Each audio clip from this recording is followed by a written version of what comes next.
Hello, what is up? Happy New Year's, everyone. Yeah, we are back with the Powercast, and today we will be recapping Power Book 3, Raising Kanan, Season 3, Episode 6, and the title of the episode was Into the Darkness. I think I said that correctly, hopefully. That is a bit of a mouthful, but yeah. So we are back in the new year. So happy New Year, everyone. I hope everyone, had great festivities and everything like that. And it's good to see, these two faces right here on the screen as well, joining me for this recap. Mr. Richard Bailey Jr., how are you doing, Rich? Doing good, Gary. What's up, listeners and viewers, and a happy new year to everybody. Happy New Year indeed. And also, Happy New Year to Miss Dana Abercrombie. How are you doing, Dana? I am alive. And look at that. We all made it the whole year. We're still alive. We're still here. Nothing major happened yet. So I'm happy for that. The show is still showing. But quotes are still quoting. So it's going to be a good, hopeful year. Hopefully. We'll see. Yeah. Unlike your boy Unique, we're still here, So I'm sorry I had to do it because I see everyone, say he's still alive and everything. He could be, who knows? They might pull the wool over our eyes, but I had to, I had to make some jokes. Go ahead, Dana. What was you gonna say?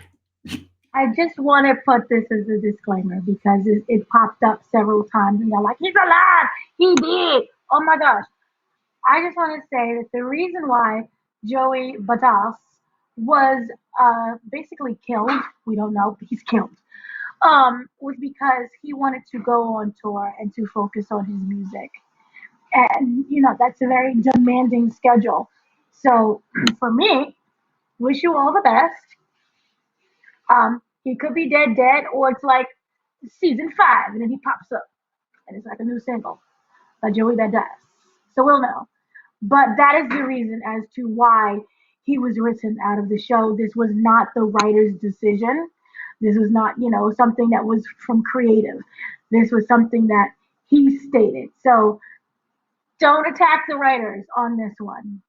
This not their doing. So that's all I really wanted to say. And so I wish him luck in all of his future albums and singles and whatever projects that he has going on in the future. And he will be greatly missed.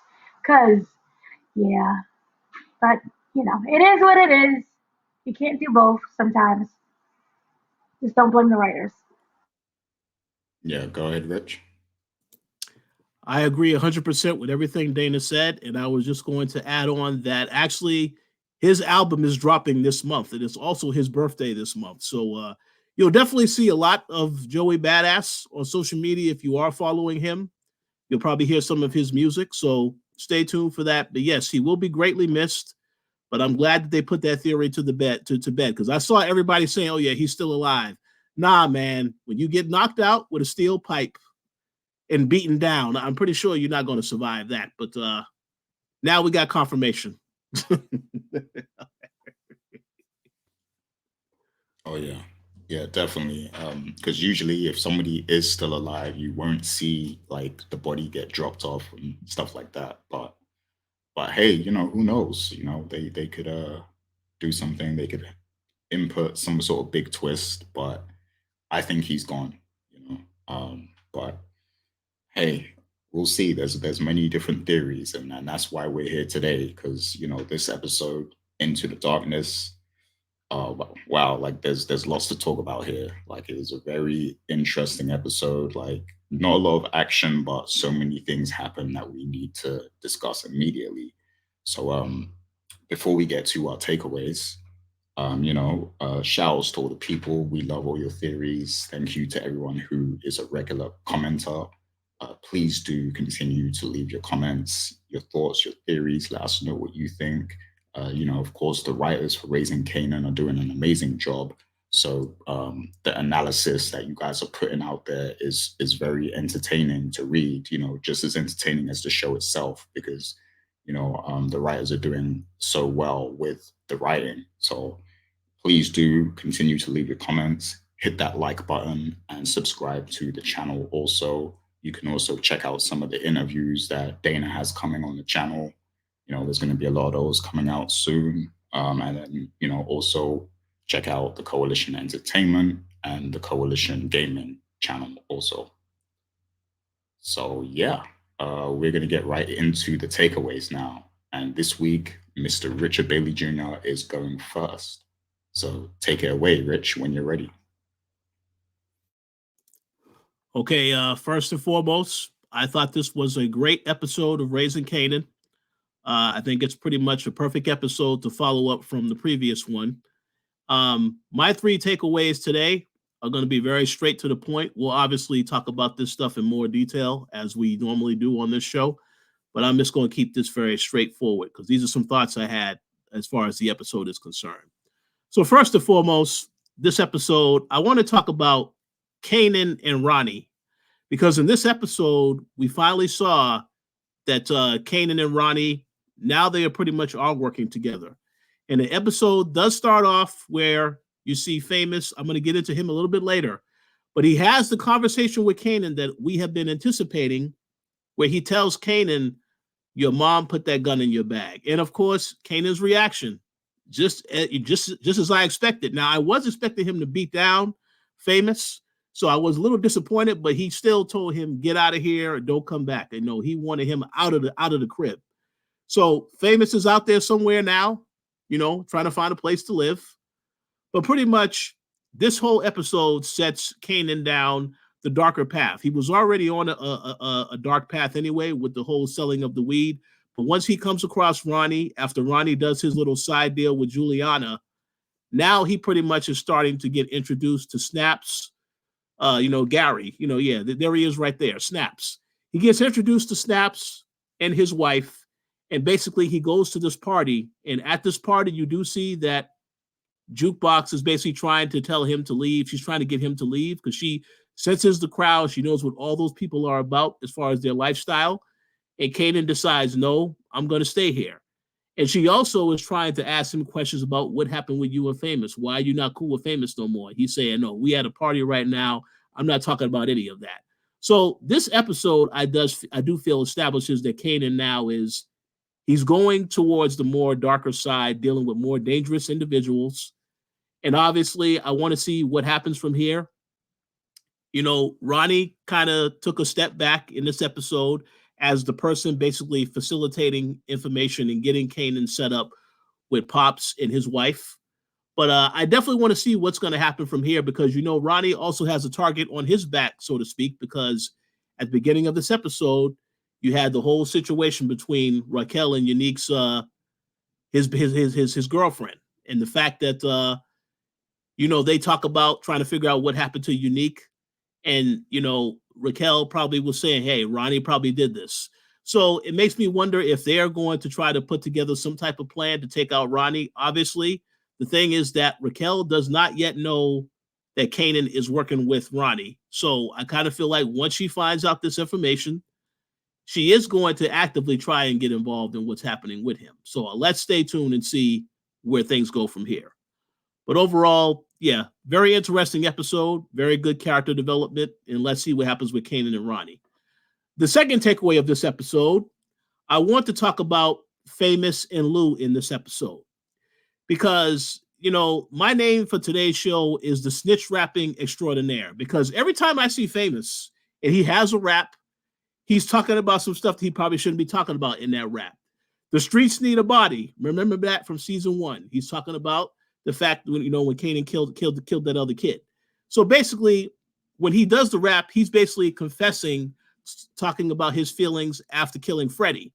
And I like how they had the parallel of Famous talking about this and confessing this stuff to Lou, basically where it's a perfect parallel as far as what happens with Lou later in this episode, because he pretty much confesses to Scrappy's mom, I was there when Scrappy killed herself. So now the mom is going to be very suspicious. And of course, we have to, acknowledge the fact that Lou did get drunk. He was drinking this entire episode, but only after his interaction with Raquel. Now, I want to say this. I did reach out to Gary after I saw this because I was like, man, Lou is a very weak character. I feel like if I have a conversation with Lou and I mention the word Raquel, he'll start drinking. And it felt like I understand. He feels as though he's under pressure. He had a very deep conversation with Raquel, talking about all the bad stuff that she has done and the fact that she always made him feel like he was worthless. But then she also mentioned, yeah, but you also had bodies that you also took out as well.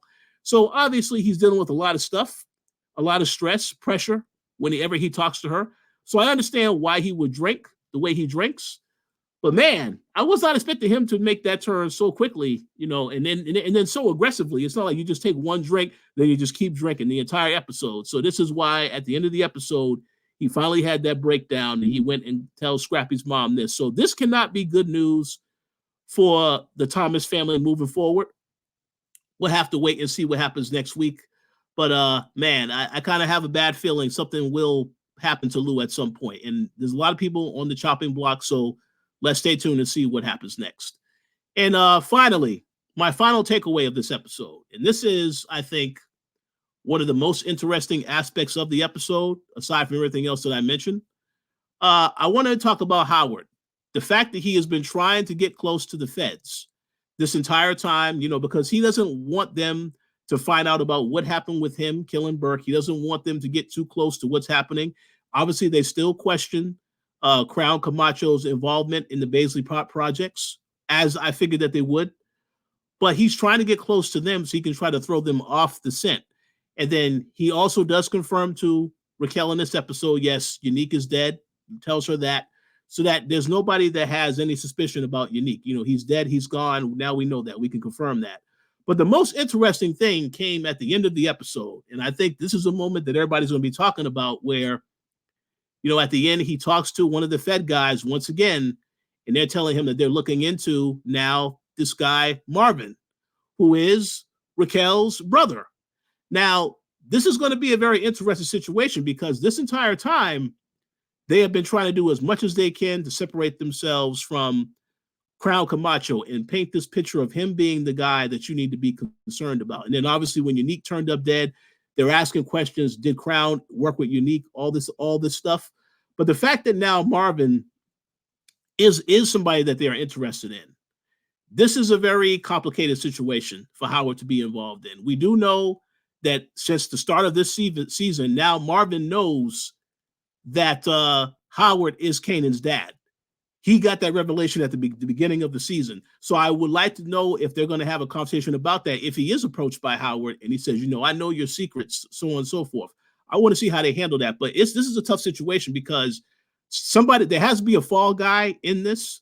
And I want to know which path they're going to take. Obviously, if you're a fan of Marvin, the character, you probably are very concerned for that character after this episode. Also, if you are a fan of Lou, you're probably concerned about that character as well after this episode. But this is what I said. It's interesting and it's exciting because I want to see what happens next. So stay tuned for that. And obviously, Howard, he's not going to be able to just get out of this one. He's going to really have to think, what is the strategy for how we're going to play this? So I'm looking forward to seeing what happens next. But overall, I thought this was a great episode. I'm very curious to see if Jukebox does end up taking over the group. I do like the performance they had in this episode. It's very, very believable as a girl group. That was awesome. And of course, also awesome to see, also believable to see Marvin's reaction, how he tried to get it. He was very, very much rooting for Jukebox, but probably just needs to relax a little bit as far as what he did in that rehearsal. But yeah, it was an excellent episode, and I can't wait to see what happens next week. No, excellent observations as always, Rich. What you said about there needing to be a fall guy, that's something I'm definitely touching on in my takeaways as well. And I would love to see some sort of interaction between Marvin and Howard. So hopefully we get that. I'll just dive right into my takeaways since I am next. And I'll start with that actually. So my first takeaway is Lulu and Marvin. I believe the two brothers are in serious danger now, based on their actions in this episode. Now, of course, Richard laid it out, the fact that Lulu is now hitting the bottle. He's drinking again. He's you know, he's becoming an alcoholic. This reminds me very much of Snowfall, the final season, where Franklin hits the bottle, and he that begins his descent. And yeah, Lulu. Now I have my theories, and I think a lot of people out there have alluded to this theory also. I think what's going to happen here is, Lulu, he obviously went and spoke to Scrappy's mother, and, confessed that, he tried to stop Scrappy being killed, but he didn't do it, and now he's dead and all that stuff. I don't think she's going to take that lightly. And I think Lulu won't stop there. I think DMAC is going to start playing on his mind too, and maybe he starts to confess about that also, about the whole DMAC thing, to killing DMAC. And if you watch that clip from the first season that's out there, Lulu and Raquel actually acknowledge D Wiz's brother. Like, you never see the character; they only ever refer to him as D Wiz's brother. But they make it seem like he's a problem. Like they know that he's a problem, kind of thing. So I think this character is coming back at the end of this season, and I think he is going to kill Lulu. I feel like Scrappy's mother might tell him that Lulu was the one who killed DMAC or something, and D Wiz's brother will come back and finish off Lulu, and that character could end up being Breeze. Who knows? But that's where I think this is going. I feel like they're setting Lulu up to be killed off at this moment. Just his whole story that's been going on this season. Although it's very uplifting to see that he's found a passion and he's excelling at it somewhat. But usually when they build up a character like that, they're bringing them right back down. So I feel like it's a wrap for Lulu this season, I feel like. And Marvin, like Richard said, I think there needs to be a fall guy, because the investigation is getting close to home. I think they're going to find out that Raquel and her organization is tied to these things, and the Crown Camacho thing, isn't accurate, basically. So I feel like now that they've got something on Marvin, they're going to try and arrest him and get him to talk and maybe flip him. So I think at the end of this season, originally I thought Raquel was going to get busted at the end of the season. Like that was my theory. But now I think maybe Marvin is the fall guy, because Raquel is back in the game now, and I feel like that's more interesting to watch. Like, especially with Ronnie out there, and I'm going to get into that in a sec. But yeah, I feel like that's more interesting to see, if Raquel is out on the streets and back in the game and everything. So I think Marvin's going to be the fall guy. I think he's going away at the end of the season. He's getting busted, and I would rather him be in jail than dead, because that's my favorite character. So, so I want to see how he handles himself in jail. So, yeah, that's my first takeaway. So, second takeaway. Um, Although it's a very sad reality that Raquel can't escape the drug game. It's obviously very sad to see somebody trapped in that whole street economy and stuff. But basically, like, she gave a very powerful speech, where she was saying like, "Oh yeah, like this is what I know how to do," and all that stuff. And I'm not saying, I'm not condoning this. I'm not saying like this is the way it should be, but just her being back in the game was an exciting moment to see. Like, oh, like you had that feeling like, wow, this is about to get real now. Like, Raquel is back in the game. Like, she went to Stefano, she went with Marvin. Marvin got his respect for doing the hit and everything. Like, just that, I just got a feeling of like, it was almost like goosebumps. Like, wow, she's back. Like, it's like when Batman goes away, Dark Knight Rising, and then he finally comes back. He's finally Batman again. Like, it's that sort of feeling. Like, So that's exciting to see that Raquel is back in the game. But it's going to be very interesting to see how those politics go now, because Ronnie is working with Kanan now, and they're basically leading the F Raquel movement, which we saw at the club and everything, like because that was basically the reason why Kanan decided to join them, like because Ronnie was like F Raquel, and everyone else was saying it, so he was like, yeah, I agree with that, and he joined the clique. um so yeah, I want to see how those politics are going to go, because now they're direct competition, and I want to see what Raquel's reaction is going to be like when she figures out that Kanan is working with Ronnie, because she already suspects that Ronnie killed Unique. So there's already heat between them, like there's already tension there. So this is going to set things off to another level. Like whenever they run into each other and she sees what's going on, like it's going to escalate very quickly. So I think we're in for a treat these next few episodes that we have. Um, so yeah, I just can't wait to see what happens with Raquel being back in the game. Although it's sad that she couldn't, live that legal lifestyle and everything. But yeah, I'm just excited to see where the story is going now. And also, I did enjoy the interaction with Panessa and Raquel. Like, I liked that they found common ground in the end, because Unique being dead is more serious than anything else, any beef that they have. Like, so they found common ground in the end. And I think now Panessa, she suspects Ronnie 100%, because he was taking all of Unique's jewelry and everything, and he pushed her over.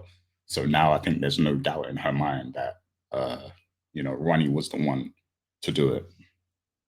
And I want to see if they do anything with that, like if she confronts him again or something, like that would be interesting. But yeah, my final takeaway. Yeah, I just want to acknowledge that, I think Rich said it too, but we saw a lot of growth in Kanan and Jukebox's character in this episode. Like both of them, I don't know if there was like a time jump or something, but it seems like now they're both grown, like kind of thing. Like they're both moving with a new aura about them, like like they're becoming themselves. They made bold decisions and stuff. Like um, obviously you had the fallout with the group and everything, and the manager was telling them like one of you has to step into this leadership role. One of you has to take it, and we see that Jukebox is probably is the strongest one of them all. So she's the one that's qualified to take the leadership spot. Just in the way that, like, when they was at the club, she stepped to Kanan and Aisha, and she said, we gotta go home now because you need to practice tomorrow. Like we gotta be up so we could practice. Like that is leadership qualities right there. And also she tried to protect Kanan, so that shows like a high level of maturity and leadership. So she is highly qualified for that role. That's what Marvin was trying to say, but obviously the way he did it was embarrassing for her. But yeah, so I feel like she is going to take that role. I feel like she is going to become the leader of that group at some point. And then Kanan, he's already a leader now. Like he's running his own operation. So and then in this episode, he made the decision. Like he made his own decision because Jukebox was trying to talk him out of, associating with Ronnie and all these other people, Snaps and all these people. He made his own decision to stand on his own 2 feet and go and meet these people and talk to them and start working with them. Like the decision was his. Like he wasn't, you could say obviously Ronnie set up the whole thing, but he made that decision on his own, and that decision was formed on his hatred of his mother at that point.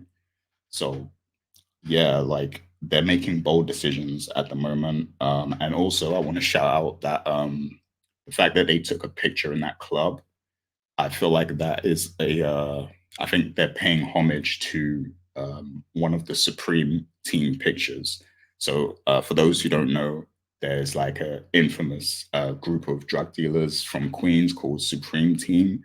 If you look up, how 50 Cent got shot, it goes into that whole story. But there's a picture like that, like the one they took in the club. There's a picture like that that exists. So I think they were paying homage to Fat Cat and Kenneth Supreme and all of these Queen drug dealers from the 80s and stuff with that picture. So that was pretty slick how they did that. Um, but yeah, and then also, you had Kanan kicking out Famous. He kicked him out of his own apartment, which was hilarious. Like, because isn't that Famous's apartment? Uh, but yeah, that was funny to see. But that friendship is pretty much over, and I think Ronnie is going to really turn Kanan into a stone cold killer. So I could see Ronnie trying to force Kanan to kill. Sorry, I could see Ronnie trying to force Kanan to kill Famous at some point, and then I feel like Ronnie is 100% going to kill Paul, the guy who's in charge of the couriers, like, because he was standing there watching him, as he was trying to rip apart Kanan, get on his case about taking all his workers and stuff. So I think that's 100% coming. Like, Paulie's gone. So yeah, like things are getting interesting, man. It's I think things are really heating up with this show, and I think we're in for a treat. And they're doing a fantastic job this season. Like, this is hands down the best thing on TV that I've seen like in a long time. Like, so props to Sasha Penn and all of the talent involved in raising Kanan, because I'm loving every minute of it. But yeah, those are my takeaways, and I'm eager to hear what Dana has to say now. So, Dana, when you're ready. Y'all took all my takeaways. I hope it rains on your head one day. I'm sorry. It's nonsense. I don't want to hear it. Nonsense. With this see, I'm flummoxed. I'm so upset. It was interesting when it started off with the whole voiceover that they always do, which it was essentially about. We all know that our time is coming. The thing is that we just don't know when it's going to happen. So we really shouldn't be scared of because we know that it's coming. But a lot of people who I think are not meant for this lifestyle do get scared. And that can be detrimental to them. And you couple that with the speech that Raquel gave when she was speaking to Howard, basically saying how she's always ready, no matter what. And that was the difference between her partner and her, is that she stays ready. She knows something is always gonna come. I found this to be this episode is very interesting in terms of I finally feel that we're starting to connect the dots more of what happens in the future. Um, right off the bat, we have the situation that really was like, oh, this made me sad. And as you said, because you stole all my notes, it reminded me very much of Franklin from Snowfall at the very end when he's walking down there, yeah, yeah, that kind of thing. And he turned into his father. And one of the things that Marvin's mother, well, Lulu, I think that, yeah, they both share the same mother and father. Anyway, one of the things that they were saying was, you know, your father chose music over us. You never really was into being a family. And in a way, Marvin's love and his passion is music, but it's also a distraction for what he did in the past. And even though when you have a talent like Famous or even in Jukebox come in, he's going to be stuck in that mindset of what happened. There's only so much therapy music can provide without there being action, which is why he went and spoke to Scrappy's mom. He had to get that off, which was why that conversation with Famous was so important. Was they had that both shared I can't escape my demons. And he said to him, it's better if you talk it out. I truly believe that in that moment, Lulu wasn't really talking about Famous. He was talking about himself, which is why you saw the conversation at the end with Scrappy. So that was a very important thing. And also, in terms of tying in, we don't know the brother's story because it's never mentioned or alluded to in the original Power. So anything can happen. Everyone could lead great, happy lives at the end. But this is Power, and I really don't feel that is going to happen. At this moment, as you guys already stated, I do feel that one of two options is going to happen. He turns into that complete drunk, that loser like his father, or he ends up being murdered as a retribution for what happens to Scrappy. Remember, he's talking too much. So that's really interesting. In regards to Famous, it's really a full circle moment. It's really like, your words really handle what you say you want, what you imagine you want in these streets, and it starts off with the streets need a body. Ooh, I'm a killer. Brr, bang, bang. But then you see at the end what happens when you actually do kill. You're a hot mess. He can't sleep. He can't eat. It's constantly on his mind. He's not able to function. And he talks about how writing, it just pours out of him because he, in a way, needs to clear his conscience. He needs to own up what he did, which is the complete opposite of the streets need a body. So I love that full circle moment, that realization you're not meant for this, you know. And a lot of the time, music itself, yes, it's therapy, but it's also one and up in terms of, oh yeah, look at this fake lifestyle. But I'm gonna say I have the girls, I have the chains, I have this, but it's really just fake. You ain't have nothing. And so I really like how they play upon those two themes.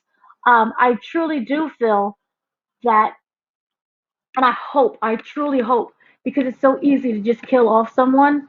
I hope that Famous makes it out because this is not meant for him. So I truly hope he is able to escape. And by escaping, that may have to mean, he has no family, either one, because at this moment he has no family.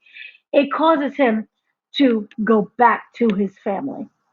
It causes him to walk that straight path. And he makes it out. And he's good. Or yes, you do have the avenue where you're talking too much in your songs, and that's what they alluded to, I believe, in the first season. Oh, you did what with the bodies and who? And that causes more investigation and more people's eyes on you, and people, in the streets talk. But I do genuinely hope that he is able to get out. Another thing about this is we knew that Raquel was going to come back into the game no matter what. I truly wish that we would have had more episodes and more time of her just being miserable as a regular civilian. Because that landlord situation of dealing with floods, dealing with the cops smashing in the windows, dealing with other issues that people really don't think about when they own property, and how that affects and how all the money that goes into investing in that property and to maintain it. And even if someone else is acting reckless, you still have to maintain it. So I wish we would have gotten that time for Raquel to live in that miserableness before we just said, oh, there's a flood. I can't do this no more. God bless the police. I can't. And then she goes back into the game. Another thing that was interesting was the fact that she asked for forgiveness a little bit from Lulu when she came into that store. I'm here to support you. And it wasn't like, here's some money. She said, I'm here to support you with respect. She wants to give love, respect, and support. Nobody said money or you come work for me. It was, I'm just here for you. But it's really interesting to know whether or not it's too late. I think at that moment, and I spoke to Bettina Miller, who plays Raquel. She talked about, things get heated in that moment. You say things you don't mean. Oh, I hate you. I wish you was dead. Your mama hoe. Random things. And it doesn't necessarily means that they mean it. But at the end of the day, you saw how Lulu is able to not really get past that. And he doesn't accept Raquel's apology. He's waiting for her to ask for something else. So to me, it seems that relationship might be irreparable at this moment. So, and then you saw right after that, he takes a sip of the whole bottle. He's down in the bottle. So that is basically his trigger at this point. Um, and the argument of, I own you, essentially, he's not his own person, which is weird because you look at it and you're like, everything is working for you. What is bothering you? And then you look at what was really eating him up, which was Scrap. So that's really interesting on how that can go. The whole thing with Marvin, um, again, I don't like happiness. I don't like sustained happiness. It makes me feel uncomfortable. It sets off my anxiety because that means something is about to happen just around the corner. And we saw that when they pulled out the file. And we've seen the relationship between him and Jukebox. He's there. He's a little bit overbearing, but that's the complete opposite of what we saw in the first season. I'm here for you. Tell me how to do that. Even as silly as tell me how to be your father is, he's putting in the time and the care and the investment, as opposed to when we saw him before when he was beating his daughter. And then there was no talk at all. There was no conversation. And I do feel that he is going to get her to a point where she does reach not fame, but she can reach that stardom fame. We have one hit wonders. We talked about this before. People that really make it, that one hit wonder thing, and then things start to fizzle out. I really do believe that him, coupled with, I think it's Gerald, the newspaper guy who works for the Village Voice, they're going to start writing that piece. But I wonder what is going to come from that piece because he said, "Oh, we're going to interview you and Jukebox. Is it together? Is it separate?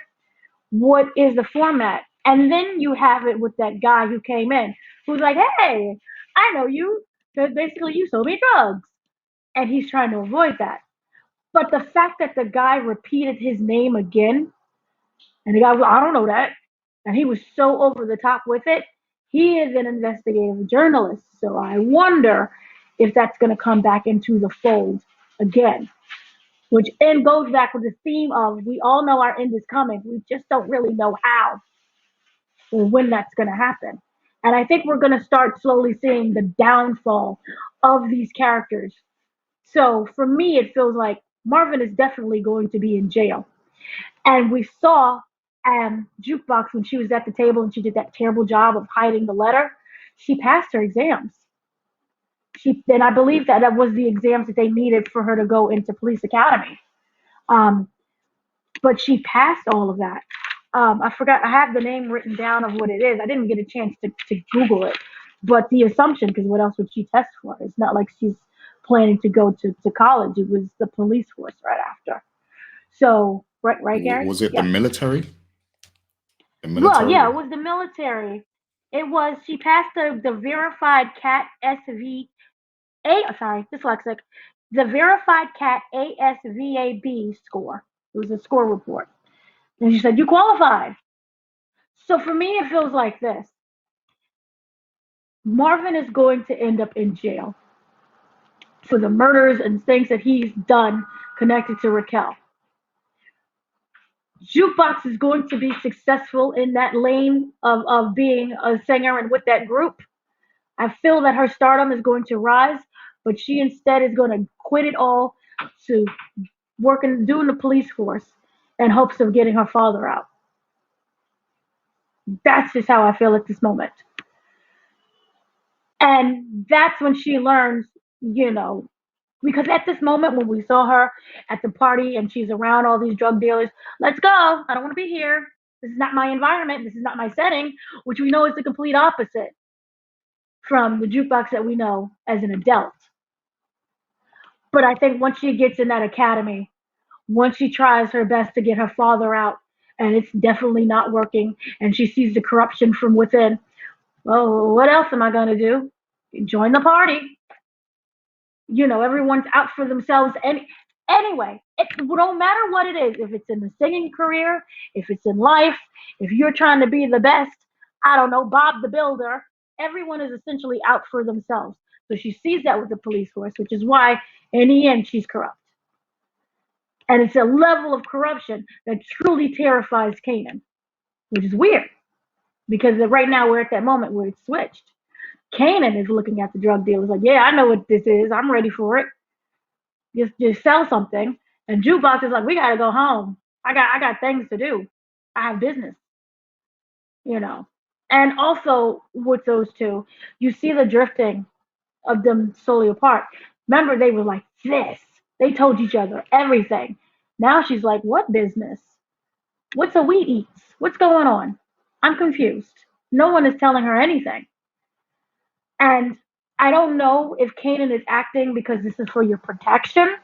I'm not telling you, or because he's just so busy and consumed with what he's doing. He doesn't have the time to tell her. But either way, you see Jukebox is genuinely hurt by this. And she's seeing where he's going. Now, the big question of this is going to be whether or not she runs and tells Raquel. Because I feel that when you have two forces who are trying to be independent, especially a son trying to be independent from your mother, they're going to run. When you say, don't do this, they're going to run faster to it. So I feel that Raquel finding out what happens, and she's going to obviously throw a fit, it's going to make the situation even worse. So that was one of the points that I wanted to bring up there. And kind of lastly, it was really interesting just in general. We have the snaps and the pops who work as financiers. They don't get their hands dirty. These are people who they'll invest in you. You'll figure out how to do the business because remember, why should we build from the ground up when it's already there? Which is why they want Kanan and his bicycle group because that's that transportation thing. 90s, so that's what we need. And then we're moving into heroin.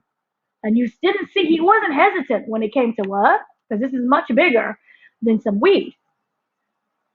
So I find those two characters to be really interesting. But the one that really kind of stood out to me a little bit the most was Ronnie, just because of how he plays the character of being so serious.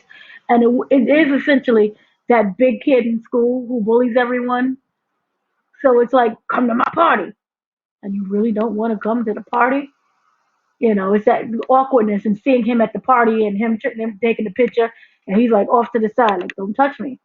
Um, so it's interesting how he's able to navigate through the world. And what's interesting also is Pops and Snap's relationship to Rodney. And what this episode was really interesting was when, you know, I like their dynamic because it seems that Pops and Snaps are really how would I say this? They're really always looking out at Ronnie for any kind of suspicious activity. In terms of you can see the uncomfortability they have with dealing with Ronnie. And so they're always kind of, looking over their shoulder, knowing that they have to protect themselves because of that. And I spoke to, this will be posted later, I spoke to Wendell Pierce and Erica Campbell, who play Ronnie and that's not Ronnie, who play Snaps and Pops, and they basically alluded to they don't trust him at all. And it isn't like they're operating out of fear. It's more of we need each other because you're good for the business. But if you come across, if you step up to me a little bit wrong, I'll clock you. So they feel that they have the upper hand in this situation and they can control this even more. So it's going to be really interesting to see, if they have these characters longer, how that dynamic plays out. Can they truly control Ronnie? And Ronnie is such, this hot-headed character that we don't know what his actions are going to be, and that's kind of why I liked Rodney compared to Unique, because as they stated, Unique is very by the books, he's analytical, but Ronnie is such the opposite. That unpredictability is what could add to the intensity of the show. So I look forward to him being the pusher man. So for me, it was a great episode. Excellent takeaways, as always. And Yeah, I like your take about Duke possibly joining the police force to help her father, and also if Lulu does end up dying, I guess that would be another motivation as well, because it's like, I want to be a police officer so I can stop some of these things from happening. So I like your take on that. And I'm also jealous of you for getting to talk to all the legends, because you spoke to Wendell Pierce. Like I've been a fan of this guy since The Wire. Like, so yeah. Props to you. I can't wait to see all of the interviews you have upcoming as well. So Thank you. yeah, you're welcome. So yeah, it's that time in the show now where we have some banter, some back and forth. And yeah, I have some prompts, some questions here of things that we absolutely need to discuss. So yeah, where should we where do we begin? Let me see. Who have I got here? Okay, so um, okay, let's go here first, right? Um, Do you think that it's over for Lulu based on his actions in this episode? Do you really think, Lulu is writing his own demise right now? Or do you think that it's possible that the character could make a comeback or bounce back, or maybe he'll end up back in the game with Raquel? Because if Ronnie becomes a super threat, Raquel is going to need help. She's going to need soldiers. Unique is gone, so you know, do you think Lulu's going to bounce back? Like, what do you think is the future of this character at this moment? And I'm going to go to Dana first. What do you think, Dana? No, there's no coming back with Raquel unless it's some massive, I don't know, moment where the Avengers are at the doorstep asking them to come together to fight Thanos, because it just doesn't make any sense at this point. Um, I do feel, see, again, it's so easy to kill off someone. Um, but I do feel that there will be a moment of, I don't know what that word would be, content by him revealing everything to Scrap's mom.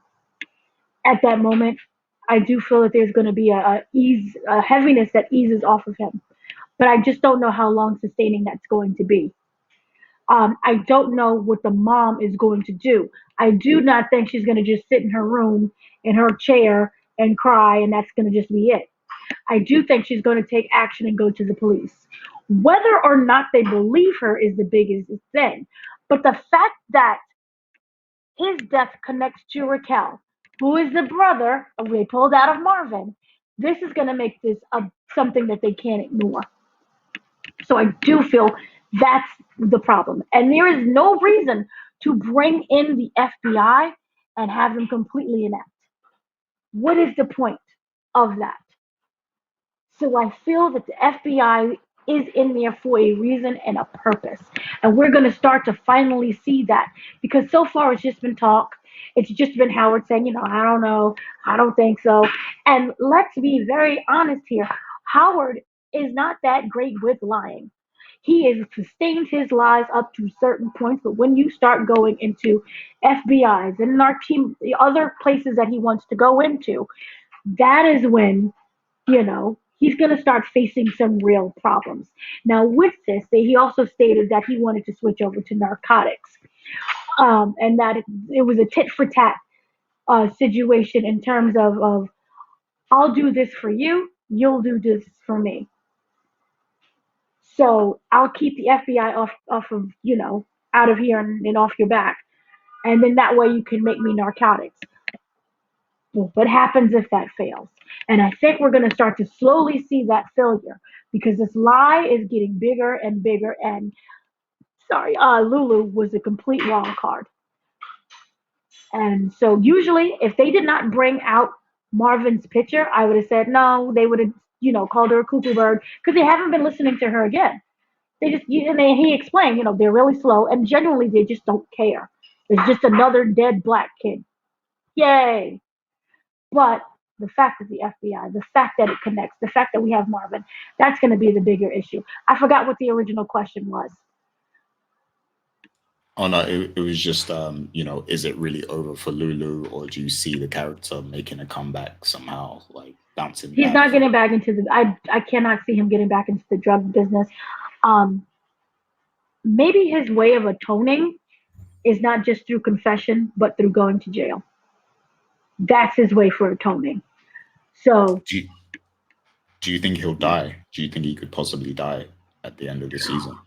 well, yeah, I mean, it's easy, but it's easy to just kill someone off.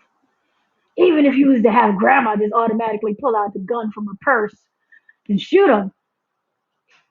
Okay, and then what? It's easy to just kill off a character. I want to see ripple effects more of what's going to happen, which is massively different and unique because the character itself was kind of going nowhere. But this one, you see him slowly spiraling with the alcoholism, with the seeing the ghosts of the past. And we knew that there was something that was has to go forward with that. And I think that I do want to see the character redeemed, but I think that in order for him to feel that redemption, that atonement is through going to jail. And to just see him get killed off by, I don't know, as you guys were saying, breeze or trees or somebody else, does it really have that same impact? Really? So let him go to jail. And if you know, Jukebox whole family's in jail, which kind of leads to the theory of I'm a police officer. Yeah, interesting. I will say if Lulu was to get killed off, it would definitely be a big blow for the show, and for all the characters, for Kanan, for Jukebox, like to lose their uncle like that, like I feel like it's going to be a big blow for them. Obviously Marvin would be way worse, but like Lulu, Lulu dying will it's going to leave a mark on the family. And Jukebox especially, I think, will feel it because he did help her on in her journey to get into the group. So yeah, like it, killing Lulu is a big deal, if that does happen. So yeah. But Rich, what do you think? Do you think it's over for Lulu at this point, or do you see the character lasting for a while longer? What do you think? I think that Lulu is going to have a reunion with Scrappy and D Wiz in no time. It's definitely over, Garen. Because here's the thing, as Dana already alluded to, with the drinking, yes, I mean, there's once you start drinking, you go down a darker path. It continues to spiral. The fact that you're telling people now that you was actively there when somebody they cared about got killed, obviously Scrappy's mom is going to be suspicious. And I like your theory, Gary, of him also. He may also tell D Wiz's mom about this. May not. He's not going to outright say he did it, but he's just going to say he knows some information. But I do think 1,000% your theory about D Wiz's brother coming back to take him out. I think that's going to happen because if I recall, when we saw the season trailer, somebody pulled the gun on Lulu. We never saw who that person was that pulled the gun on Lulu. So I think that's going to happen. The question is of whether or not he gets killed at the end of the season. I don't know, but I will say this. I hope they do not do this thing where they have a cliffhanger where at the end of the season, Lulu is at gunpoint and then, okay, the season's over. Now you need to wait until next season. I don't want that to happen.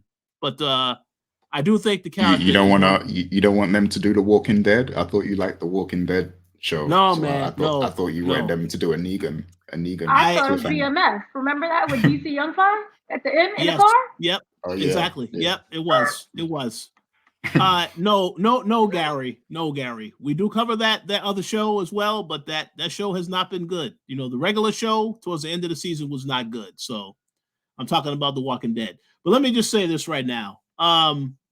I think it would make sense for the character to go out. The visions of seeing these other characters that he's already killed, or he has been there when they got killed. Yeah, I kind of feel like it's going down that path, which is unfortunate, but that is the tragedy of it because he did not want to be like his father. His father obviously failed at what he was doing. So for him to now get to this point where he sees a passion he wants to pursue, then something happens. It makes sense. The only criticism I had is that I thought it was crazy how that conversation with Raquel, that one conversation, he cannot get over Raquel. You were doing so good, Lulu, and then the one conversation, Raquel, oh, I gotta start drinking again. That it just like it happened like that so naturally, and it's not like you take one drink, you just keep drinking excessively. There's no way this character can come back from that. So I look forward to seeing what happens. But there's no way I don't think he's going to redeem himself, if you ask me. I want to see what story is that they're going to tell, though, for sure. Yeah. Yeah, me personally, I said it in my takeaway. I think it's over for Lulu. I think he doesn't make it out the season. But yeah, go ahead, Dana. You were gonna say something. Yeah, Dana, yeah. Okay, can you hear me? Oh snap, something's wrong. Okay, I'm gonna just keep talking because you kids are nodding. Oh yay, okay. Here's the thing, what's really interesting. If you go back to the previous episodes, before he found the bar, so remember when he stumbled out of the club and he was a mess and he was like, yeah, screw Raquel, I hate her.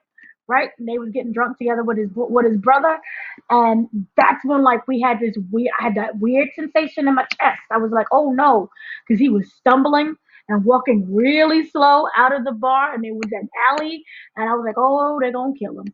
He gonna get got.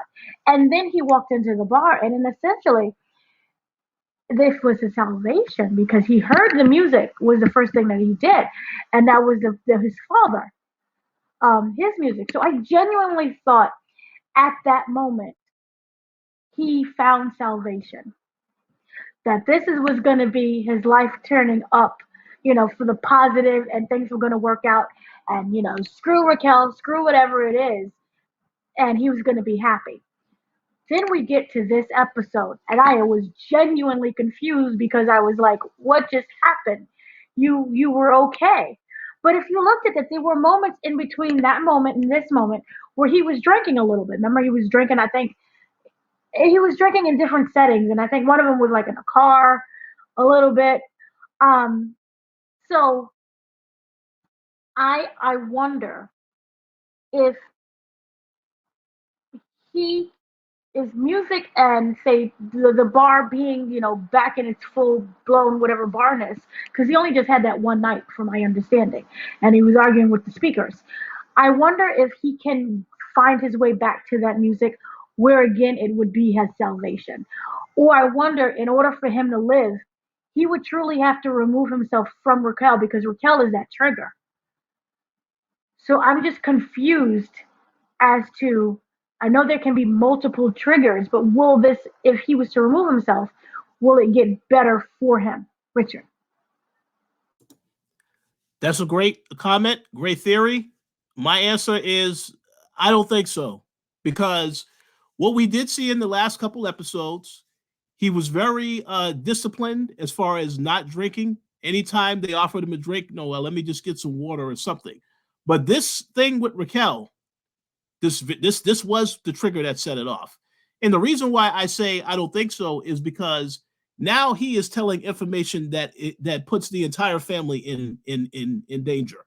Even if D-Wiz is not the one that ultimately takes out Lulu, it could very well be Raquel, because now you're basically telling them that we was involved in all this other stuff. And why I like the way that they told the story in this episode, where it ends with Marvin, is because now they're going to be wanting to investigate Marvin. I'm pretty sure, because we know that Scrappy's mom was the informant, she will tell the FBI this information. Now they're going to be wanting to look at both brothers. So I kind of feel like either way, even if he does found salvation with the music in the club, he's ruined all that in this episode by virtue of this confession, because now it's like that's the point of no return. So I kind of feel like I don't know if he's going to redeem himself. It seems impossible, but we have to wait to see how the storyline plays out. But I personally think his time is up, and I would not be surprised if he is taken out at the end of this season or the start of next season.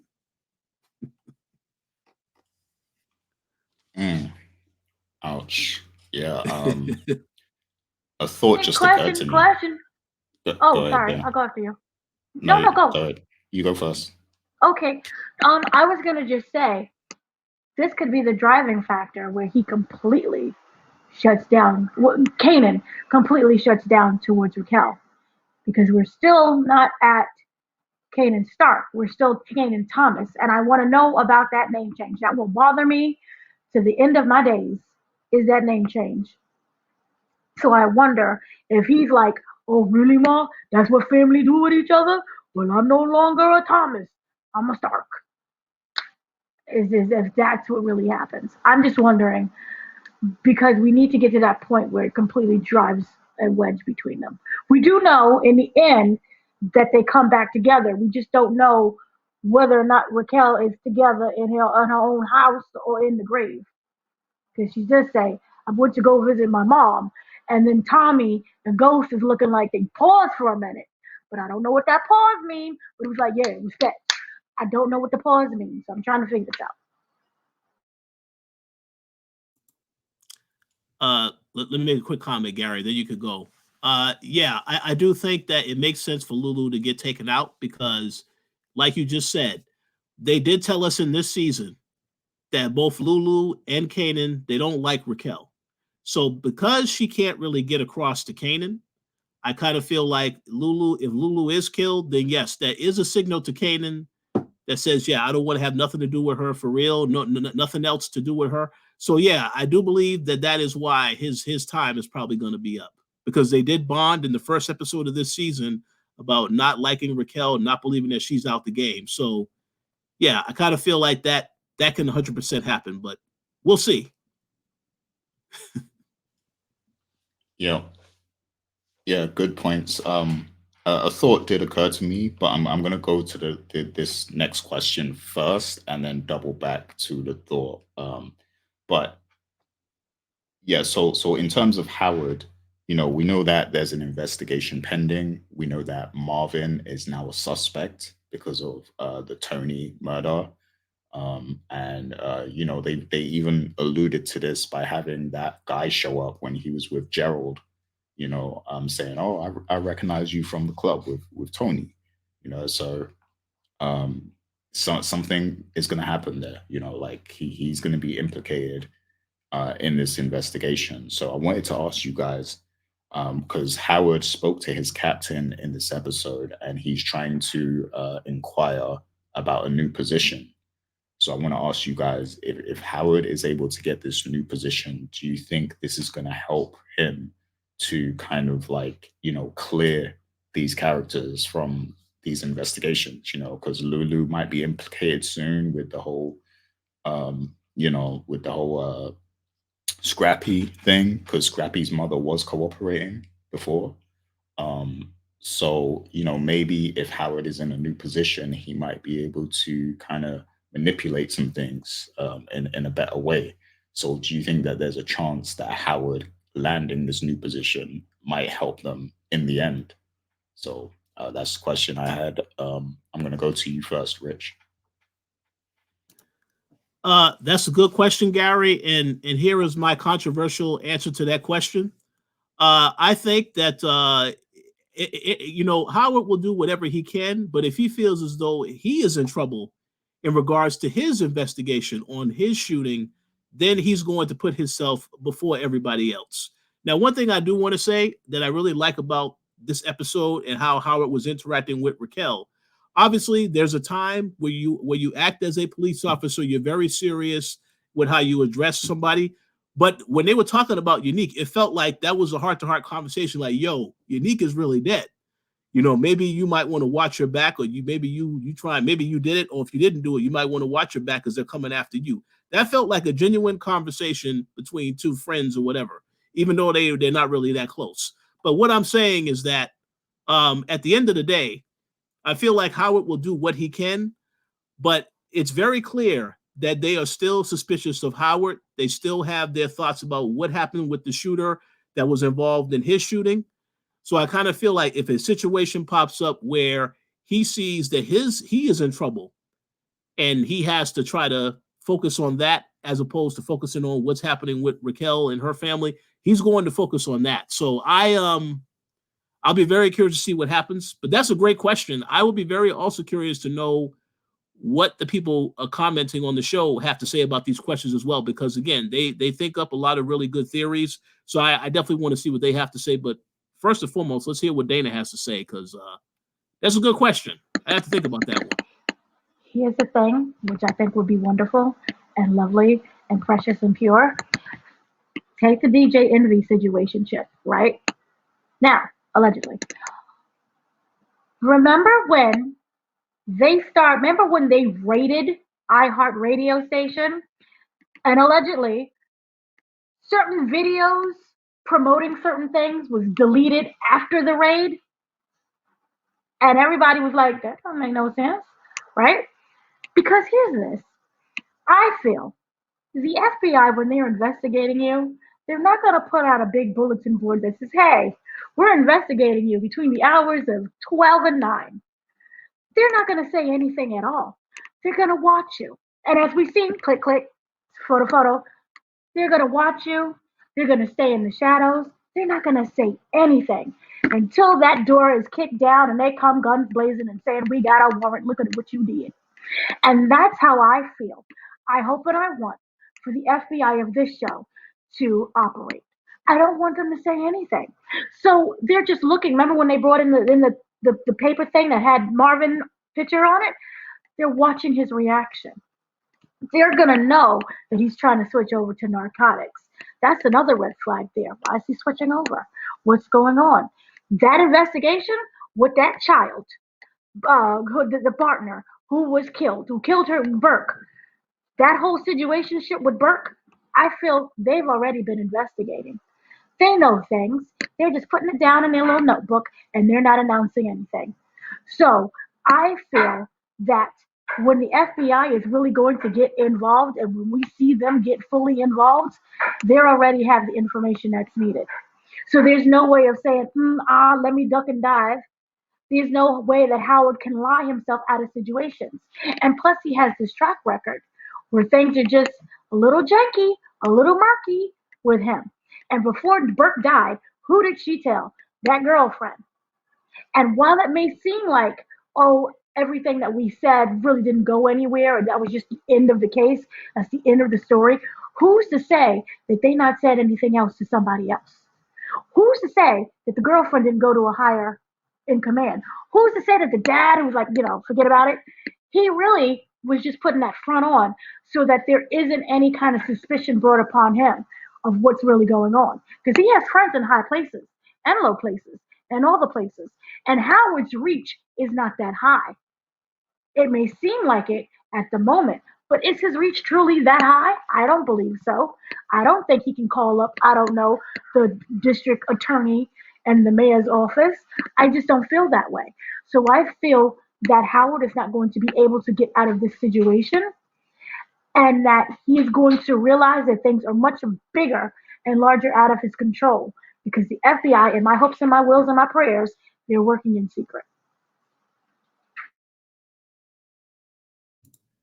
So, Dana, are you suggesting that we may actually get Howard sharing a jail cell with Marvin at the end of the season? Then they can spend time bonding over what happened with Raquel hooking up with him in the first place. They call them cellmates for a reason. He needs a mate in that cell.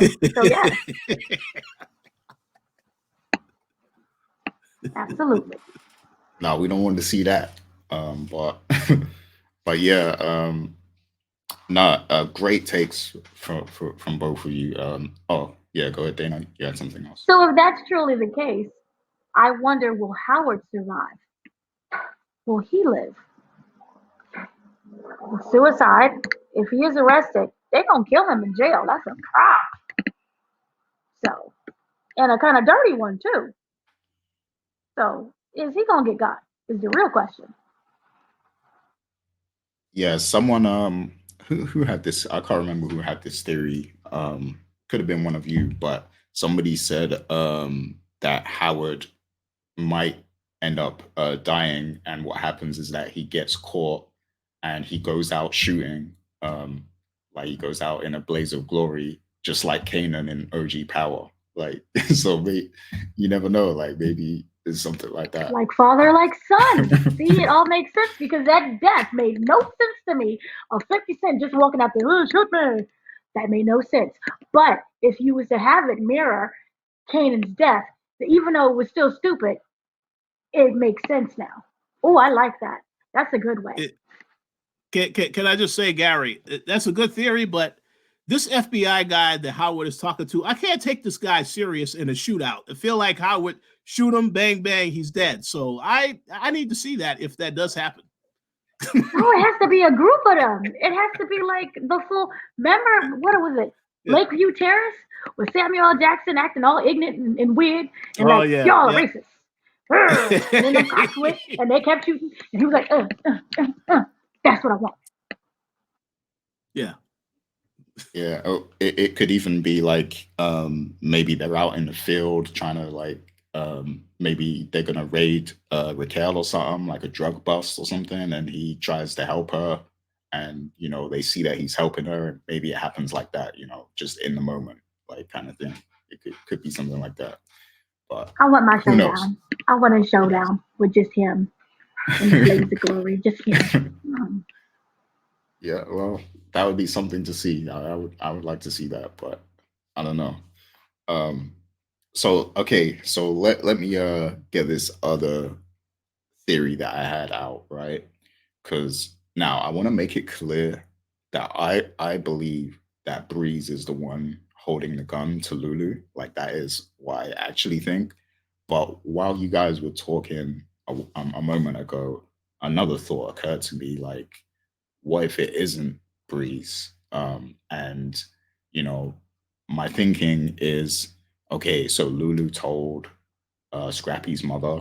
We know that she cooperates with the police already. She might go and tell them everything Lulu said and bring the heat onto the Thomas family. You know, and it might escalate so much that it goes all the way back up to Raquel, who is now back in the game. You know, so what if Howard? He's kind of like a consigliere at this point, like he's advising her. What if she tells him how this information got to the police about Lulu and everything, and she feels like Lulu is a liability, and she goes to see him, and she is the one holding the gun. What if it's a situation like that? Because we know there's that animosity between them right now, and she is the reason he started drinking. What if he continues to, deteriorate and, he gets into a worse state and he starts talking about the D-Wiz murder and everything, like, so do you think that is a possibility? Is Raquel the one holding the gun to Lulu? So who wants to go first? Okay, Rich put his hands up. Go ahead, Rich. Let me just say this. First and foremost, what you said about D-Wiz, Breeze being the one that has the gun to Lulu, I do believe that is going to happen, like you said. But I just want to say, what you just described, that is an excellent theory, because at the beginning of the season, they put pressure on Howard saying, what are you going to do about Burke? So to bookend the season, and now Raquel has to deal with Marvin, with Lulu, that is an excellent way to do like a full circle moment. I don't know if they're going to do that, but I like that theory a lot. So, yeah, that'll be very interesting if they took that approach.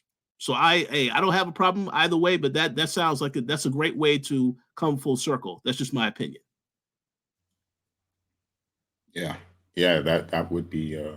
I agree. But Dana, what do you think? Do you think that's even a possibility at all? Here's why. It obviously could be a possibility. Anything can happen. At this moment, a crackhead could take him out. But what happens if Raquel is the one who tries to save him? In terms of, we had that conversation where she came to Lulu, and she's trying to repair the damage and to come at him as a sister, not as I own you, but just as a straightforward sister. And obviously that didn't work. But what is to say if she kept trying and she finds out what's going to happen with Lulu in regards to, just the streets know that he is the one who's involved with Scrappy's murder? What happens if she's the one that actually saves him instead? Just thinking completely outside of the box. Because in that way, I feel that you don't come to somebody with the intent of truly apologizing if you truly don't feel, I'm sorry and I want to repair this. And that could be a way that leads to it being repaired. So while I don't know who ends up holding the gun to Lou's head, and we've had many fake out situations before. So I just don't want to believe that it could be her. I want to believe that she is the one who tries to help him.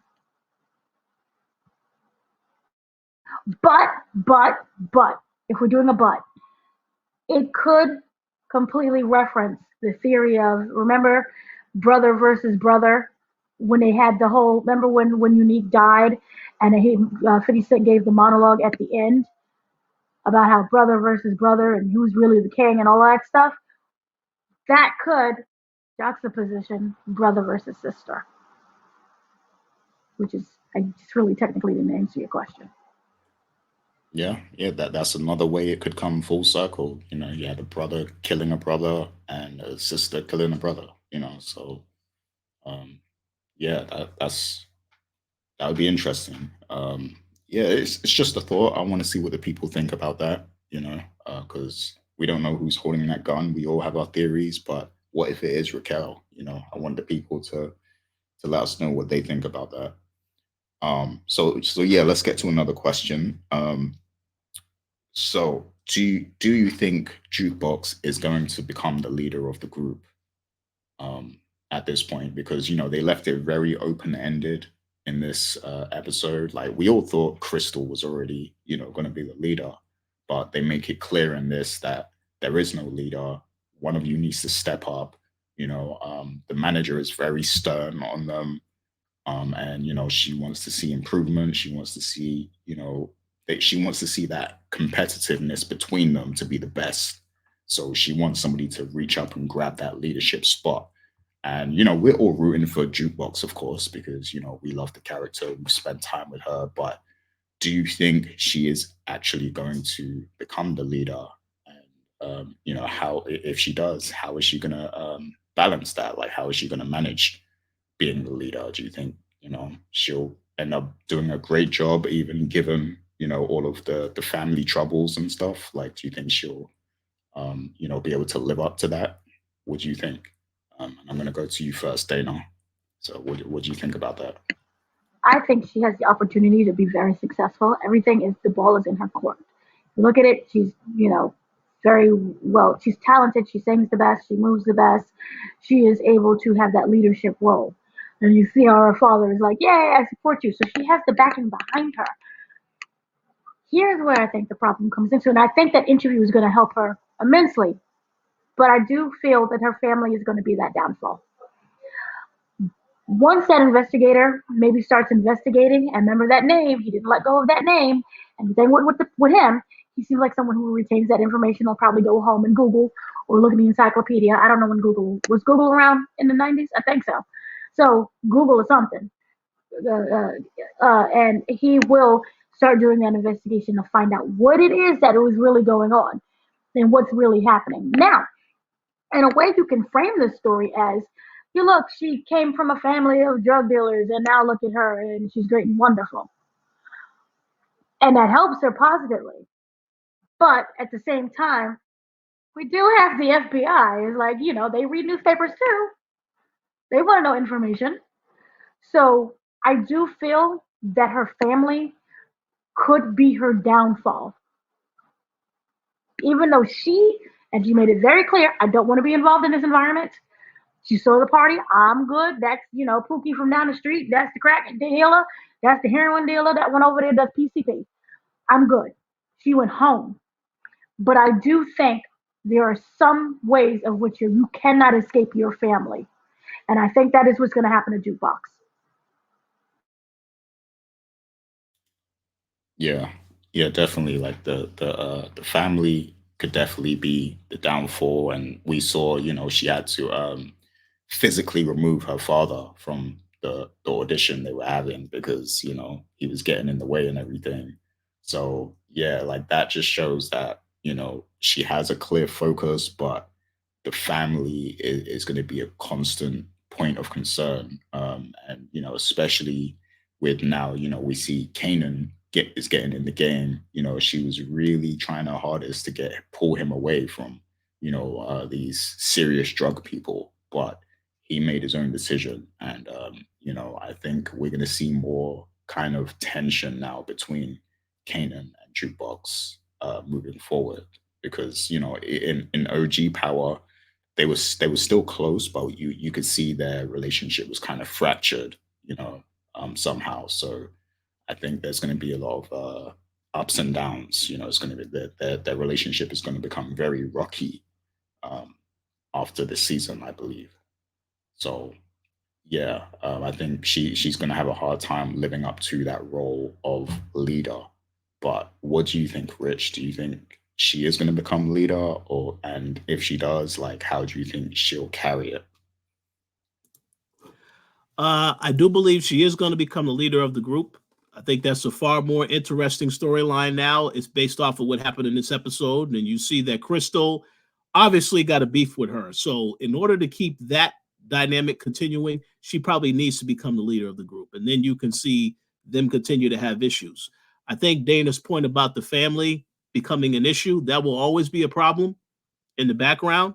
I don't know if Marvin's going to be the issue, but other stuff that happens. And of course, you still have the fact that Aisha, she still is, I would imagine she's still dating Kanan to an extent. That relationship is not really over. So I will be curious to see how Kanan's new direction as far as his business partners impacts a lot of that stuff that happens with her as well. But I think she is going to end up becoming the leader because, and as a viewer, I would like to see that. The way that they presented them in the group performing, it just looked like Jukebox should be the leader. When they had their whole performance with the rehearsal, looked like she was front and center. I kind of feel like that she should be the leader. So I'm curious to see how they actually handle that from a storytelling standpoint. Go ahead, Dana. I was the only one who felt that Jukebox was protecting Aisha because it was we're going home, and she was like, yeah, for Kanan, and he was like, we're going home, and there is a genuine care, like a friendship care. So I think Aisha might be okay because she is so protected by Jukebox, unless she wants to be, hanging around Kanan and being fast. Oh yeah, no, I agree 100%. She was looking out for her. She also was telling Kanan we need to go, and Kanan didn't want to hear all that. So obviously it's probably going to be a bit of a power struggle for Aisha. Obviously, she's going to do what she wants to do as far as working with Juke because they got to make this thing work as a group. But there's going to be some temptation to still want to hang out with Kanan. So I want to see how they're going to address that situation moving forward. But yeah, I just want to see what happens in the next episode. I would imagine by next week we'll know whether or not Jukebox is going to be the leader of the group, unless they save that till towards the end of the season because it's only like a couple episodes left. But we'll see what happens. Yeah, yeah. And if she does become leader, I think she's gonna butt heads with Crystal quite a lot because they definitely teased them getting into an altercation in this episode, and they're two big personalities. So yeah, go ahead, Dana. No, I just want to say I was really proud of Pebbles this episode. It wasn't abusive yet. It was just very straightforward and some facts. And it was just, some good trying to steer them into the right direction. They have to fight for this. So I really did like Pebbles. Yay, Pebbles. I just want to say, don't worry. She will go off the rails soon. I've seen quite a bit of theories people have online suspecting that that's going to be the first person that Jukebox kills. I don't know if that's true, but they're going to definitely have some issues. Yeah. For what reason? What reason does she have to kill him? Oh, you hurt my feelings, bang bang. Of all the things that lead up to Jukebox being Jukebox, is my teacher may hurt my feelings? Not teacher, but Pebbles. I'll give you a reason. because Pebbles is going to introduce them to Diddy, and she won't like that. She's going to regret I'm that. gonna just log off now. I log off. I'll see y'all next week.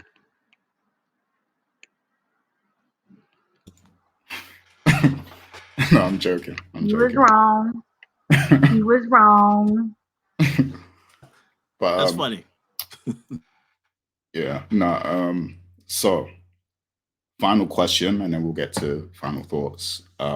Basically, this is an easy one. Just to end it off. So, what is your thoughts on Ronnie and Kanan officially teaming up now? Like, where do you see this going? Do you think, Ronnie is going to turn Kanan even colder than he is currently? How is this working relationship going to go between these two characters? Do you think? Because Ronnie, like, he seemed a lot happier in this episode than he was in any previous episode. Like it feels like he's, he has a more of a positive demeanor now that he's like, working with Kanan. So it's like, wow, like, so how is this? Is this gonna go? With these two characters. So, Rich, what do you think? Well, first and foremost, I do think that Kanan is going to witness Ronnie killing Paul. And and stuff like this is going to be how Kanan becomes the psychotic individual that he is at a much later age. But he's definitely going to see this guy take out Paul in a very gruesome way. I think we could see that coming from a mile away based off of what we saw in this episode between the interaction between Paul and Kanan. As far as Ronnie in this episode, you said he seemed a lot happier. Yeah, I mean, you could say that to an extent. He still has a very you don't want to approach this guy. You're walking on eggshells when you approach this guy. And it felt like, and I did laugh at the scene where he's telling Kanan to come to this party, you come into my party. And I'm thinking, Kanan, like, you actually put together a party, somebody like you. And then of course he emphasized you're going to want to be at this party, business opportunities. So I think they're going to continue to have more of a dynamic, obviously working together. And I want to see where they go. But I believe, I don't know if it was you or Dana made a comment earlier where you said that when you mentioned Snaps and his wife, and you mentioned that it kind of feels as though Snaps is in this business to work with whoever is out here working. It feels as though he, however, doesn't really like Ronnie that much. He will work with Ronnie if he sees an opportunity. But I'm going to tell you right now, because I think this is something that is going to happen in the future. I could see Kanan killing Ronnie because Snaps tells him, we don't want to work with this guy anymore. Take him out. I could see that coming from a mile away. Obviously, it's not going to happen right away. They just met Kanan. He has to be built up a little bit more in terms of his being a lot more vicious. But I can see that happening further down the road. But it's just my theory. But we'll see what happens. I like that because I do believe that Kanan is going to watch Ronnie be a savage, and that's going to make him colder, and then him being the one to actually have to kill Ronnie like that. Yeah, that would be something. Like, that would be great TV, in my opinion. But yeah, Dana, what's your thoughts on this this working relationship between Ronnie and Kanan? I feel that it's gonna sound weird. These are the parental guide. The guidance that he needs right now. The structure. Even if it's someone as a psychopath as Ronnie, but you also have moms and not mom. You have pops and snaps. I don't know which one is which between them. I'm gonna assume pops is pops. No, snaps is the guy, and pops is the girl. I think. Anyway, what I'm simply saying is this: he needs structure right now.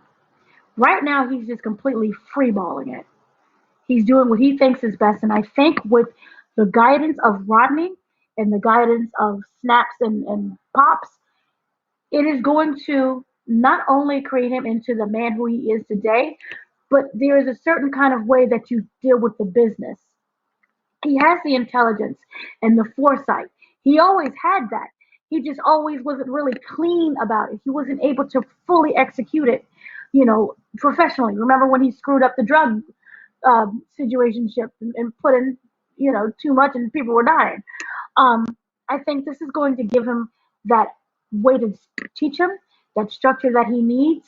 Also, the lessons of the street that, I feel that he will gravitate towards more by it being men as opposed to his mom. So I think that this is who we end up becoming the man that we is today. Ronnie could be the one that gets in his mind like, oh, you're not working as you used to. You're a bum. Let me go kill my son, and that's how we get to that. There's a certain structure that they have, and as you saw with Ronnie when he was banging down the door, it's time to work. It's this time. We have that time at this o'clock. And if you remember Ronnie himself, he's a very structured individual. There's something else going on behind there. But he himself is a very structured individual. He eats his cereal at this time. It has to be this cereal. And he deals with these people. So he does what he says and he says what he does and he does it with purpose. And by constantly doing it, it creates a routine and a habit. And I think this is when you look at the structure for Ghost Tommy and Whatchamaface, that this is how he ends up teaching them. So everything that he's learning right now is what is going to be passed on to Tommy and Ghost. So that's what I really like about these individuals that they brought in. And I don't know who's going to kill off Rodney. Who's going to say something? This is coming from me, but stop killing off everyone right now. Just let them breathe and grow and glow. They don't need to all die at this moment. But I do feel that Rodney will kind of put in that kind of that sociopathic behavior where I can kill you and not feel anything about it. Because if you looked at it when he killed his own brother, I think, well, that was unfortunate. And then he went on with his life. You told me I needed the money. Let me go to the cousin. Here's the money. I got rid of him. What else you want? So I think that is something that Kanan needs at this moment. And he will probably never learn from Raquel just because they think differently and they respond to things differently. And we need that right now. So I'm all for Rodney and Pops and Snaps and Crackle. Yeah, definitely. Yeah, I think. Yeah, what you said about he can't really learn certain things from his mother. I think that's spot on.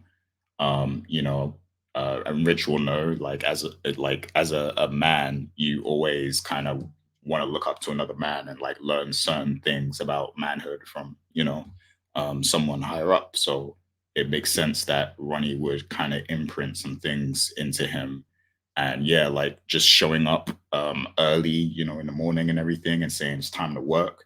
Like that seems like something OG Kanan would do, like in the original Power. Like I'm pretty sure there was probably a scene like that back in Power where he was, ready to work straight away. Like he was all about the business, the street business. So yeah, I think we're gonna see Ronnie, input a lot of these kind of behaviors in him throughout the series. And like Rich said, I think it would be great if Kanan was the one to actually end Ronnie as well, at the end of it all. So yeah, go ahead, Rich. And let me just make a comment. I understand what Dana said. We don't want to see a lot of people get killed, but let me give a shout out to Tracy Lee and all these several people commenting saying Ronnie got to go. I'm pretty sure that Stars knows with the decision to get rid of Joey Badass. A lot of people was not going to be happy with that decision. And as a result, they're going to want something bad to happen to the character. I'm not saying it's going to happen this season, but I am telling you at some point it is going to happen because a lot of people cannot forget. They can't really forget and forgive. There's some people that still don't like Tariq, believe it or not. So let's just see what happens. But what I am saying is that I do agree for the time being, Kanan can learn a lot from Ronnie. And I want to see how that relationship progresses throughout the rest of the season because it's very interesting to build from that. So stay tuned. Yeah. as far as Ronnie dying this season, like, because my original prediction was that he was going to end up in that furnace, at Stefano's furnace. Like, I thought Raquel was going to, go to war with him and, end up killing him and he would end up in that furnace. But the more, like, every time I see a new episode, I'm like, he can't be going away. Like, this soon, he can't be going away. Like, I feel like he has the legs to stick around for a while. So yeah, I wanna. I'm very curious about that. Like if he makes it out of this season or not, um, because we know he There's has no. the role. Sorry. But yeah, sorry. Go ahead, Dana. I was just gonna say he has the other role, but there is a way they can still fit him in while he's working the other role. It's all about scheduling. Like, you do this scene then, and you fly over there and do that scene, and there's ways they can make it work, and maybe they just reduce his role a little bit in the next one. But yeah, go ahead. Yeah, I just want to say very briefly because I know you want to go to Dana. He only just got this role. They've already been filming season 4, so I'm pretty sure that he will still be a part of the next season. But will he be a part of the whole of next season? I don't know. We'll have to wait and see. But no, go ahead, Dana, because you about to say something. Sarah Paulson filmed 2 TV shows at the same time. She was in OJ versus something, where she was Marsha Clark in the lead, and she was in American Horror Story, where she had to play them 2 twins with their head that was connected to each other. She did it. She lived. He can do it too. He'll be fine. There's literally no reason to kill him off. Literally no reason. If you look at Raquel killing Ronnie because of Unique, why? That's just the way it goes. That's just life sometimes. Vanessa may be the only one, but as you can see, she's not a very good trigger person. She's stumbling and bubbling with the gun. She can't pull that off. There's no reason right now to kill off Rodney. I just don't see the point. I just want to clarify something.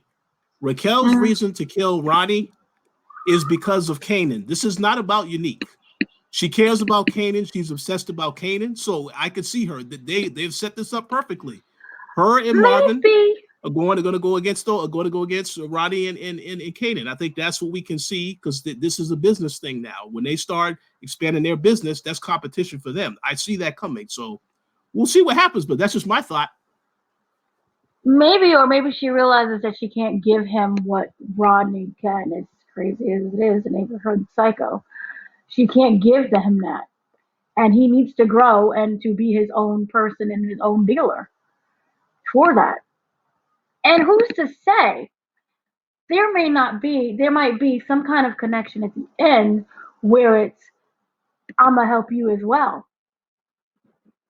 And that relationship, yes, we do know it gets fractured, but maybe there's an in between where we're helping each other. I don't know, but I just don't want Ronnie to die.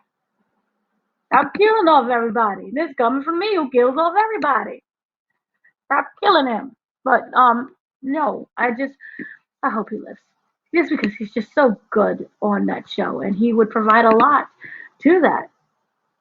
Because his mindset, Pops and Snap, and Kanan could shape the dynamic of how they do this drug thing. So we'll see. Yeah, no, good perspective on that. This begs the question though, like if he does survive, it just begs the question: is Breeze gonna be coming then? Because like you can't have 2 dominant forces like that at the same time. I feel like it's too much. Like so, yeah. I just don't know what's gonna go on. Like, but yeah. I swear go ahead, to Dana. God, to Black Jesus, I'm gonna start a drinking game every time you say Breeze. If Breeze I'm only saying because the fandom is talking about it, so I have to say something. The fandom is talking about it. Doesn't mean that it's going to happen. The fandom. The fandom right now. The fandom is talking about it. Sasha Penn is teasing it on his Instagram. So yes, it makes sense to talk about this stuff. I would say. Do you know how many years we had to sit through teasers of Roman Reigns versus The Rock? Yeah. That doesn't And it's mean that happening. we got it. How many years? How many years? So he can breathe on by a couple years from now. But no, why does I don't I don't like it. Maybe next season. Maybe, Yeah, and that could be I mean, something. yeah, I mean, I don't think that we're going to see Breeze this season. I'm just saying it is going to happen because this is how the story progresses. This is a character that comes in, and I understand what you're saying, Gary, about you don't know how they're going to introduce him. Obviously, they're going to focus on Ronnie and Kanan's relationship right now, but I just, like I said, let's see what happens with Ronnie and Kanan's relationship. I still do believe at some point Kanan could be the one that takes out Ronnie. It's the perfect storyline. The student becomes the teacher. We've seen this multiple times, so I think that's can happen. But again, let's give them the benefit of the doubt and see which direction they go. Either way, I'm gonna watch because I'm entertained. So we'll see what happens. Oh yeah, I'm highly entertained. As Yeah. Gerard Butler said once. I believe it was him. I think I can't remember the actor, but it was Gladiator, right? Are you thinking of 300? Oh, are you thinking Gladiator? I Joaquin can't. Phoenix? Are you not entertained? Was that Joaquin Phoenix? He played the no. I'm just dumb. Who the heck was he? I can't remember the This actor. went downhill quickly. I done Russell forgot Crowe. even Russell Crowe. Russell Crowe. Russell Crowe. Russell Crowe. Yep. Yeah. Jeez, that was sad. Thank you, Rich. Rich is he's got the best memory here. Yeah. So Rich is the man. Yeah, so let's get to final thoughts now, and we'll end off. I'm gonna go to you first, Richard, because I know Dana has to, get her notes ready and everything. I know she's got some final thoughts prepared. But yeah, go ahead, Rich. First and foremost, once again, a happy new year to everybody. Shout out to you both. Always have fun with these discussions. Dana has a lot of notes. She's very detailed with her notes, so I give her all the credit for that. And of course, Gary, you have these good theories, so I give you credit for that. But overall, I thought this was a great episode. It makes me very curious to see what happens next week. And obviously, hey, let's just see what happens. But very exciting, very intense in terms of not knowing what's going to happen next. So I think the writers did a great job. And rest in peace to Unique. But Joey Badass is a hell of an actor, a hell of an entertainer as well, and a musician. So I can't wait to see what he does next. But yeah, that's all I wanted to say. Yep. Go ahead, Dana, when you're ready. Preguntas that I have for you. I was wondering, for me, I felt that Raquel made a lot of excuses this episode because I wanted her to suffer a little bit more. I was wondering, there's a moment where you are a product of your own environment. And it showed how she grew up in this business, essentially. She was raised in the drug game. But do you feel that she is starting to make excuses, especially for this episode, as to why she has to return to that? When she stated, I know who I am and I'm really running away from it. Is she really running away from who she is, or is she not giving herself the chance to become someone different?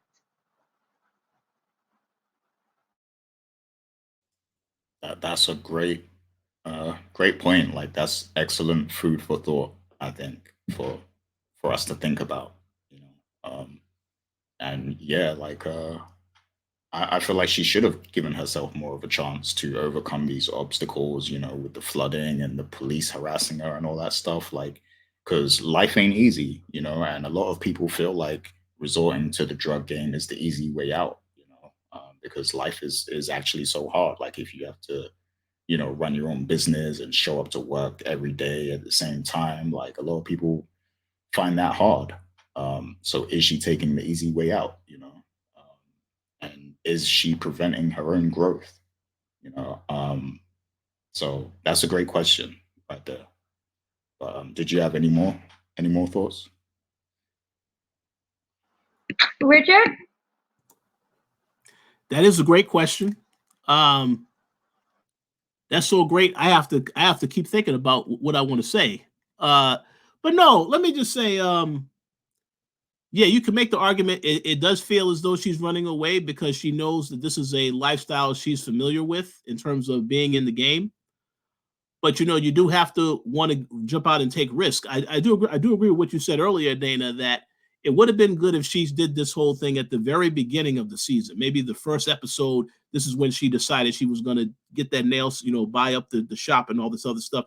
That probably would have made more sense. But they took a couple of episodes to let that linger, because it feels like she's exiting that plan too soon because she saw what happened with the police and all this other stuff. But yeah, I kind of feel like we can make that argument that it does feel as though she is sticking to what she knows best, and that's okay for some, but not really taking the full risk and just seeing it through. I mean, I want to see how that storyline continues. She did say she was back in this episode, but I don't know, is she fully back in, or is she still going to be trying to do this other stuff on the side? I guess we have to wait and see. But I am curious to know what the listeners think about that question as well. So please do comment and tell us what your thoughts too. I have another pregunta. What was really interesting was Snap and Pops had their conversation, I think, from the previous episode, that essentially they say people come to me, they come to us and they tell us their business in hopes of getting into our good graces. And they are fully aware of Raquel. They are fully aware of Kanan and that situation. And I do feel that when you have people like CPS and coming into your home, there's going to be people on that street that just, they start whispering and they notice things. And then they could run to Raquel with that information. And not just CPS alone, just in general, people, as they stated in this show, are always watching you. Even when you think you're not being watched, you're being watched. And I was wondering, we have Ronnie, who is very much so the watcher. He knows what's going on with the business and what Kanan is trying to establish with Uber Weeds. So I was wondering, with the fact that Pops and Snaps taking this kid, that they know who is Raquel's kid, they know how protective she is of him. I was wondering, yes, it may look like this is a great opportunity for you to expand your business. And this is a way where we work with Ronnie, who is known for bringing in money. He has a good track record at that. But is the underlying reason really so that Kanan is prey? Are they preying upon Kanan and his ignorance? Not just to get back at Raquel, but to show we're more powerful at this game than you. We can take what you love the most and bring them over to our side, and you don't even know the difference.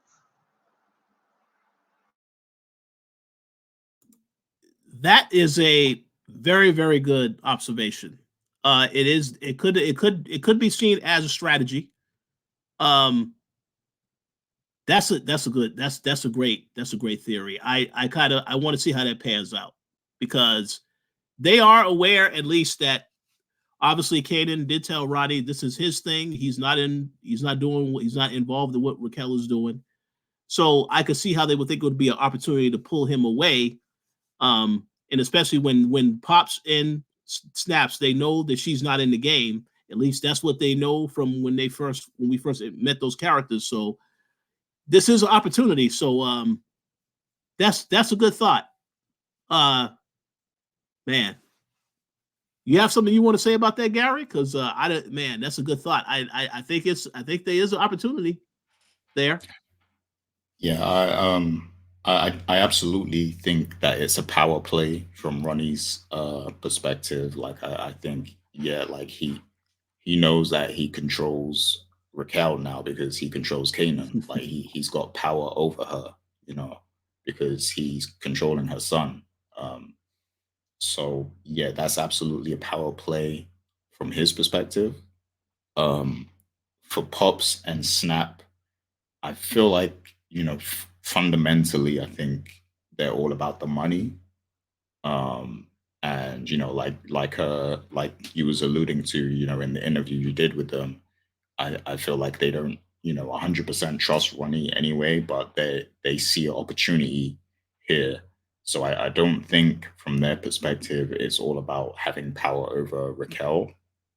And I could actually see maybe a scene later on where maybe Raquel goes to visit these characters. Maybe she goes to see Pops and Snap, and to try and, take control of the situation and cut off Ronnie or something like that and make a deal with them or something, Um, who knows? Like, so uh, I think it's more Ronnie, trying to take control of the situation because he was so unhappy that Unique was, he lost the war to Raquel and then he started sleeping with Raquel. So I think he was so disgusted by that, this is his get back. He wants that power over Raquel. So, he wants to assert his dominance, kind of. So, yeah, I think from his perspective, 100% that makes sense. If he is a pawn, do you think that Kanan will realize this before it's too late? Mm, good question. Yeah, I think Kanan is smarter than we give him credit for. I think he's capable of understanding when he's being used. I think right now he's fueled by his hatred for his mother, and that's making a lot of his decisions for him. But I feel like like if Ronnie tries to take too much control and stop him, kind of get in the way of his own independence, I think he'll give Ronnie the side eye, and he'll see that he's maybe being manipulated and that he's a pawn, and maybe this influences his actions later on in getting rid of Ronnie, like Richard said. So yeah, what do you think, Rich? That'd be a very funny parallel to Reek and Ghosts. You going to get in the way of my future? That's the cycle continuing over again. So maybe they won't go in that path. I don't know, but I do want to say this. Kanan definitely is smart because he said when they had the conversation when he first met these people, it's like, yeah, they have the money, they can do this business a totally different way. And then Ronnie said the important statement: you're already set up. You got your business already set up. So this is why they want to work with you, because it's proven that it's working for you. Now they're just going to use this other product to push out, because it's a much more higher in demand product. So it makes sense.